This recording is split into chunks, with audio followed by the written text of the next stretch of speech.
Selamat malam para pemirsa, ketemu lagi di Hot Room dengan saya Hotman Paris. 100 hari kepemimpinan Prabowo Gibran. Bagaimana tingkat kepuasan publik? Dari mulai korupsi, judol.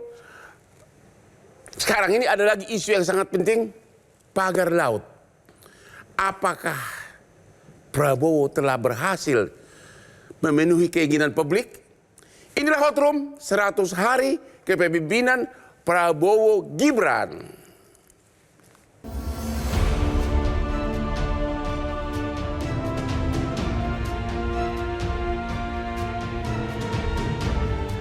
Pemerintahan Presiden Prabowo Subianto dan Wakil Presiden Gibran Rakabuming Raka telah genap 100 hari pada 28 Januari 2025. Banyak asa dan harapan dari rakyat, salah satunya pembenahan pada penegakan hukum di Indonesia. Saat dilantik pada 20 Oktober 2024 lalu, Prabowo bahkan pernah mengucap janji untuk menegakkan hukum secara tegas dan sesuai aturan yang berlaku, tanpa terkecuali. Selama 3 bulan berjalan, sejumlah gebrakan memang sudah dilakukan dalam bidang penegakan hukum, seperti oleh lembaga kepolisian, kejaksaan, Mahkamah Konstitusi, Mahkamah Agung, hingga KPK.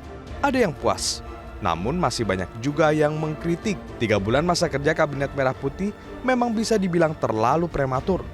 Namun menilai 100 hari pemerintahan Prabowo dan Gibran tentu menjadi sangat penting dalam memantau arah kebijakan yang diterapkan. Apakah telah berdampak positif bagi rakyatnya atau justru merugikan? Kita lihat saja realitanya di masyarakat.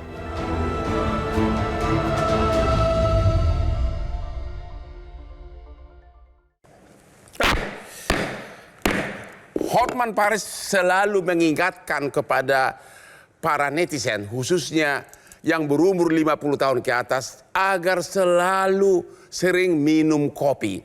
Karena kopi itu sangat mencegah Anda kurang ingatan atau kehilangan ingatan. Itu sudah fakta di mana-mana. Dan itulah makanya Hotman tetap segar.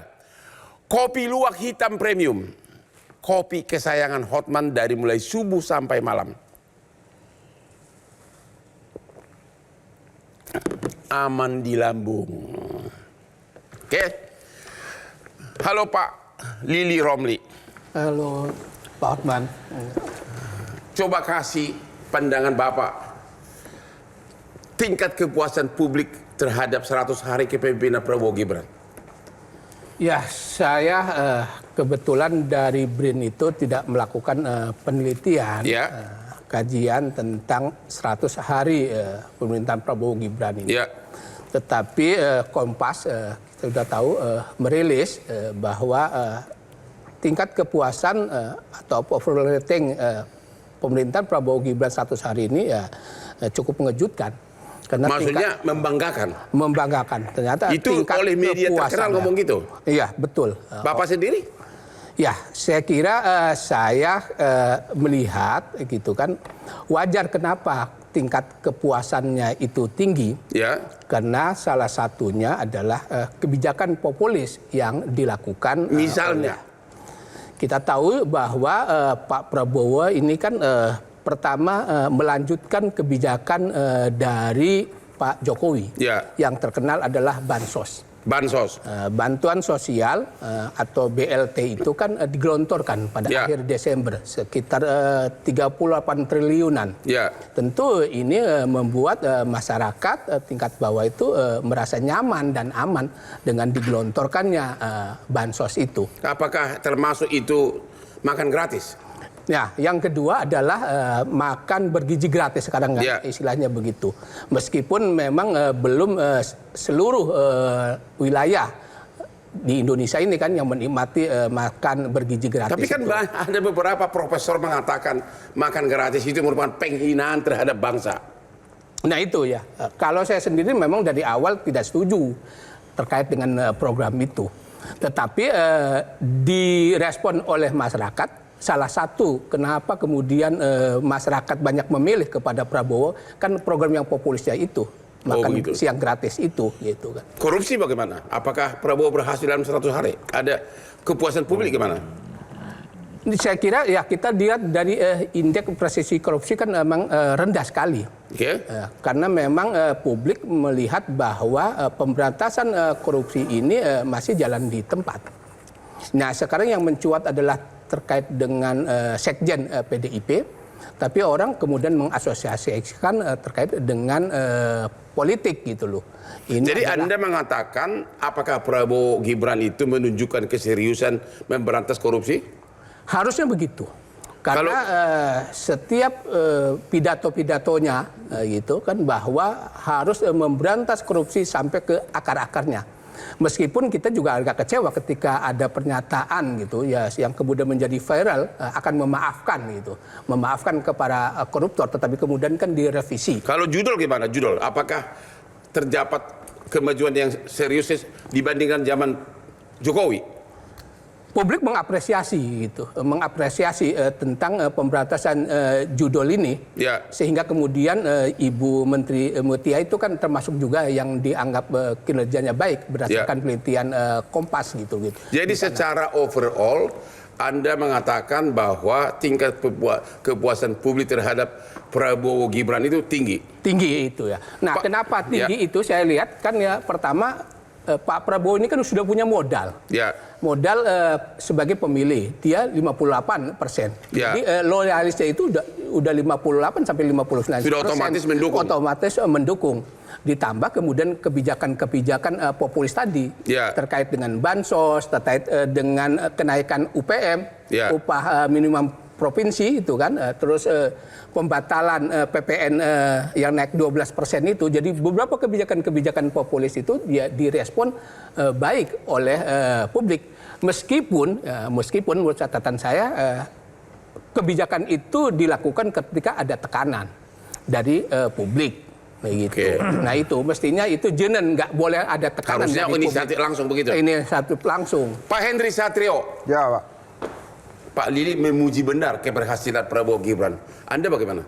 Ya 100 hari ini memang tidak cukup untuk melakukan evaluasi komprehensif, Bang. Belum cukup? Belum cukup. Tapi untuk sementara gimana? Untuk sementara memang nampaknya kepuasan publik itu tinggi ya. Tapi saya mencatat memang ada beberapa hal di balik kepuasan publik yang tinggi itu ada kegelisahan di diri Pak Prabowo sebagai presiden. Kegelisahan diri Prabowo? Ya. Maksudnya apa? Jadi nampaknya Pak Prabowo menyadari betul bahwa pada saat dia menjadi presiden saat ini, ternyata negara kita tuh tidak banyak-banyak banget uangnya. Makanya kemudian dia beberapa kali secara tidak sengaja dalam pidato-pidatonya itu mengisyaratkan yang ujung-ujungnya tuh kita perlu uang. Benar. Misalnya dia bilang ini nanti pilkada yang milih DPRD aja, itu kan ujungnya juga uang. Karena sebelumnya dia mengatakan demokrasi itu mahal. Kemudian pada saat dia mengatakan nanti koruptor yang mengembalikan uangnya diampuni, itu juga ujung-ujungnya uang tuh Bang. Nah di sisi yang lain program-program populisnya Pak Prabowo ini memerlukan uang banyak. Memerlukan uang banyak dan spending semua. Kan pelunasan hutang UMKM. Kemudian ada tunjangan-tunjangan. Yang terakhir adalah makan bergizi gratis.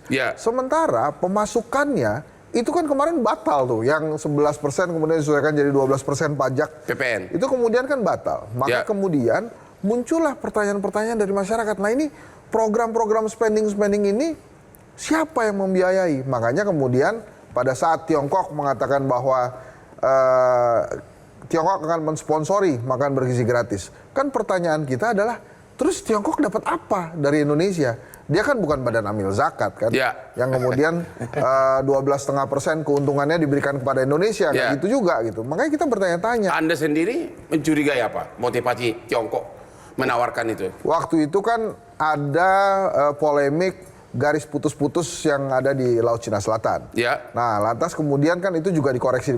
Tapi sampai hari ini belum ada penjelasan dari pemerintah. Jadi mau saya begini, Pak Prabowo ini pernah berkata kan dia, walaupun secara tidak sengaja, ini jangan disangka jadi presiden tuh enak. Mungkin dia juga memahami bahwa ternyata ada hal yang berat dan penting yang harus saya selesaikan, yaitu tentang finansial itu. Sementara mungkin dia berpikir sendirian tuh.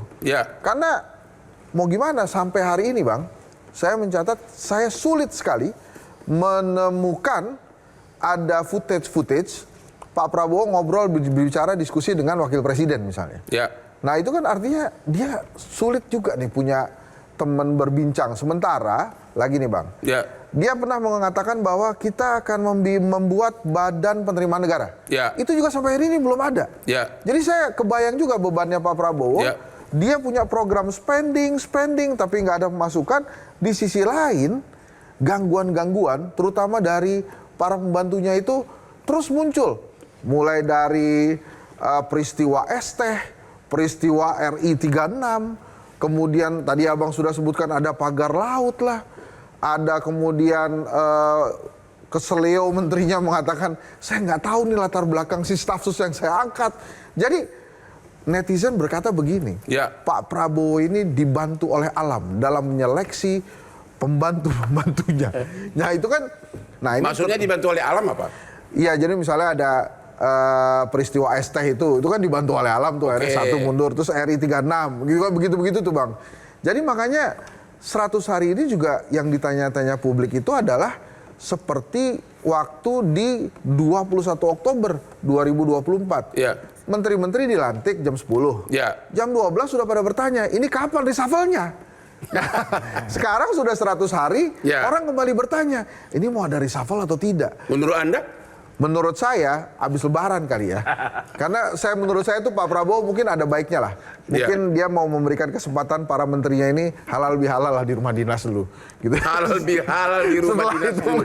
Menikmati rumah dinas dulu begitu.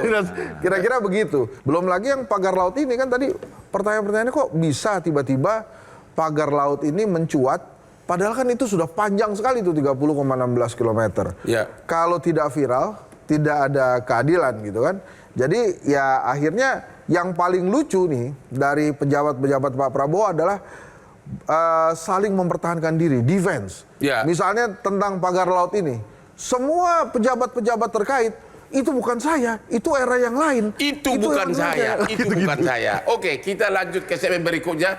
Betapa beratnya beban Bapak Prabowo khususnya untuk mencari uang untuk kita-kita bangsa Indonesia ini. Temu lagi di Hot Room. Jelajahi cara baru mendapatkan informasi. Download Metro TV Extend sekarang.